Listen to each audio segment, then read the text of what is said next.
Hi, I'm Mac McCarthy, and I help people with their breakups. And today we have a long-distance relationship, or some people know it as an LDR. Sounds like a military term of some sort, right? But I've learned that along the way that some people call them LDRs. Anyways, with a long-distance relationship, like I said, a lot of times they have a shelf life. You always risk the longer the long distance goes, the longer you're in that situation, that someone's going to meet someone else or someone's just going to get sick of being far apart. And it gets lonely. It gets to a point where someone's like, oh, it's okay with me. And the other person goes, nah, it's not okay with me. I want more. And usually it's not personal. It's just circumstances. And at some point, one person has to go, I want to move over there. I want to start making a commitment. Because it's a completely different relationship when you do live nearby or when you do live together. Those are like, long distances here, when you live in the same city, and then when you live together, that's when it gets really real. I mean, because a lot of times, people, when you're together 24 hours and you actually live together, your connection can get deeper and stronger, but also, over time, you suddenly go, well, I don't like the way you just leave your socks around the couch sometimes, or the fact that you leave your dishes in the sink, like all that shit just piles up. So, long distance relationship in some ways, if you're making a special appearance once a month, your time together is always really nice usually. And if you are in a long distance relationship where when you do meet up once every month or once every couple months and all you're doing is fighting, that's a red flag that the beginning of the end is coming, because you should be cherishing the time in a long distance relationship. The other part of a long distance relationship, you need to be highly secure with yourself and your partner. You need to trust them. You're not there. You can't be accusing them of things. Now, I didn't read this story fully yet, so I don't know if that was the case here. I'm just speaking generally about long distance relationships and why they generally don't last. Okay? So, let's get right into it. Hello, my girlfriend broke up with me recently around 4 weeks ago. We were together around 1 year and 8 months. We were in a long distance relationship in 2 different countries, requiring 4 hours of travel by plane, to give you an idea. 4 hours by plane is doable. It's certainly not the same as 10 or 12 hours, right? And you can get there before the afternoon if you left in the morning, but are you able to take that flight at least once a month is the question I'd ask first. I am 23, she is 25, so you got a good steady age there. We were living in 2 different cultures and languages as well as our separate country. We met in a hotel there and got along very well. After a few days, it became something much more. So let's just rewind. 2 different cultures and languages. So right there, whenever you're dating someone or you're with someone or you're married to someone and you have 2 different cultures, you've got to embrace the fact that you guys are going to have different values and different outlooks on things. And sometimes it'll be cute and funny, and sometimes it'll be like, what? You look at it that way? And myself, who's lived in another country for years, you just got to, sometimes someone else's idea of things isn't wrong, it's just different. But it definitely, when you're in the relationship, can set up some roadblocks, because someone thinks it's this way and you think it's that way, and you just go, this is how I've always known it. I don't understand the way you think this way. So it definitely can affect things. We felt we felt a more intimate relation, and we kept contact. We wrote to each other by email, by text, and we used Skype. We would often talk and a lot, so your communication was good. I started to learn the language of her country to be able to communicate, and I was getting better each time. Well, that's nice. That's showing that you care about her and you care about the culture she comes from. And learning a language teaches you a lot, because the way language is used, it conveys feelings of a culture and the way they think about things. So language is one of the ways to understand a culture a lot better overall. So, good for you there.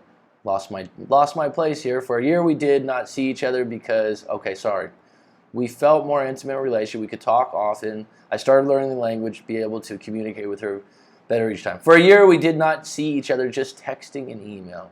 Wow, that's a long time for no physical contact. Okay, I'm an engineering student in a university, so to travel is hard, and to work on the side is as well. So I saved up for the summer to go meet her. We met and I came with my family. She joined us and it was all great. They got along well. Well, that sounds great. That sounds good on the surface. We really connected when we were together. Physically and emotionally, we became stronger. Well, good for you. That's a long time coming, a year of no physical contact. Good for you, man. We were open communication, always honest, sharing our problems and supporting each other as best we can. I went again to spend a new year to see her. I had a small break from school, so I took it, and it was even better. I lived with her there for a few weeks, and it was fantastic. That's a strong word. We try to do a lot of that in short. We try to do a lot in a short time, and all I can say is we were becoming closer and closer by this point. Was there a plan to move in with her or her to move in with you? Was there an aim at some point or a time that you could look forward to that you actually were going to be united in the same city? I understood everything in the language and could communicate better, and that made it more magical since I could fit in her world better. Well, that's nice, man. That's really going above and beyond as far as learning the language to get closer to your partner. Kudos for that. Needless to say, we were really in love. I trusted her, and she trusted me. That's huge. Trust, connection, attraction. She was starting to get annoyed by the distance I still had school with. I had to attend and working to pay tuition and a plane ticket is hard while learning the language. Listen, I hear you want all that, but the bottom line is when you're apart that long, someone gets lonely. They don't see it that way, and it builds up. It layers. I've had a few other stories. A guy that was from India that was in a relationship with a woman from Russia. They had a magical relationship. This guy was a great guy. We did a live coaching, and it was brutal, his breakup, because he was so in love, and he did the same things you did and was an extremely good relationship, and he said she just missed the physical contact, the intimacy, sleeping together, and she just said, I can't take it anymore. I don't want to do this. And it hit him like a ton of bricks. But if you look at it from the outside in, this can happen in a long-distance relationship. At some point, I understand your school's coming first, you got a plan, you're not doing anything wrong, but the circumstances are, hey, look, I'm tired of sleeping alone. I'm tired of talking on the phone. That's what she's saying. She started to get annoyed by the distance I still had school with. I had to attend and working to pay tuition, and plane ticket is hard while learning the language. Around a month ago, she sent me a text out of the blue saying we should stop being together and that it must be the distance and seeing the couples on the street made her lonely. Is what it is, man. I was needy and begged at first. I just pushed her away. Before I continue, I want to say we did have plans eventually moving together before I finished my engineering degree, so we had a plan for the near future. How near was that? Then after I pushed her away, I started no contact and focusing on myself. Started to play guitar, kept on learning Spanish, went much more to the gym, and started to see friends much more. Well, good for you. Outstanding. That's what I like to hear. 2 weeks ago, she sent me a text saying she thinks about me, and 5 days ago, she sent 2 bikini pics of her. Well, that says something. I said nothing and kept no contact. Okay, so how long have you actually been in contact? 2 weeks or longer? Let me look this back up. See, I mean, you did a good job. You begged and pleaded a little bit, which I don't always recommend, but it's just a natural reflex. You went right into no contact. You got a lot going for you because you're going to school for the right reasons. You know what you're going to school for. You're like, I'm going to go to school for engineering. I'm learning the language. I'm going to the gym. Okay, so you did all the right things right off the bat. And it shows. And she misses you. She misses you. Now, if you had begged and pleaded her and demanded that she call you and you know, then it could have went the other direction. I'm moving on as I'm getting better in my life, but I still love her. And after thinking about it, I would like to have another chance.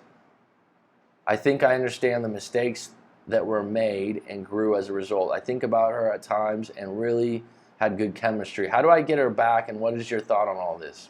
Thank you very much, and enjoy your content on YouTube a lot. Keep up the good work. Well, thank you for saying thank you, and thank you for the privilege of reading your letter and giving some advice, because you wrote it quite well, and I think this situation can be helped either way.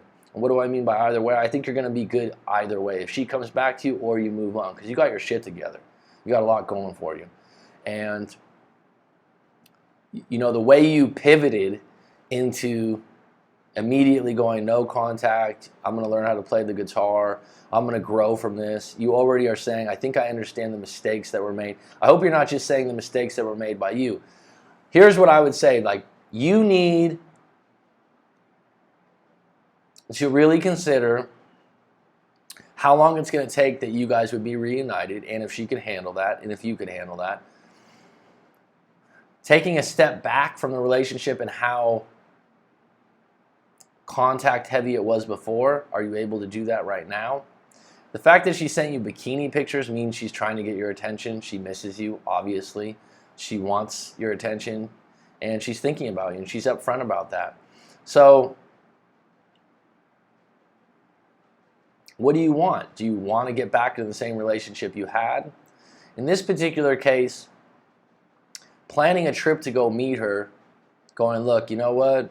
There's been a lot said over the last month or whatever it's been. I don't know how long you've been in no contact. I'm a little confused on that end. But if you went out to see her, you're not going to go over there like Romeo at the, the balcony throwing roses. No. You're going to go out there, and you're going to go out there with no expectations just to see, hey, is it just the distance? When we're in contact with each other, is that romance sparked immediately? And if it is, and that might be the case with this, then you can regenerate that right away. But you need to be in her presence. If you continue the contacting on Instagram or FaceTime or these kinds of things, her bottom line is she needs more contact. She misses being a couple. And you need to have a direct plan in place that you can look forward to. And within, like I said, if you go to visit her, it's not that you're going to visit her and you're going to sweep her off her feet necessarily. You're going there just to get in her presence and let that take its own course. And if she pushes away or she plays hard to get or she starts changing how she is, that's clarity. You pull back from that, you go back home, you refocus on yourself. But if she goes all in, says how much she misses you, then you can reestablish that connection, and you get to a point like, look, I don't want to do this again. And you might want to say like, but in 6 months, I'm looking at finishing school and getting over here, and have a plan in place. That's how I would look at it.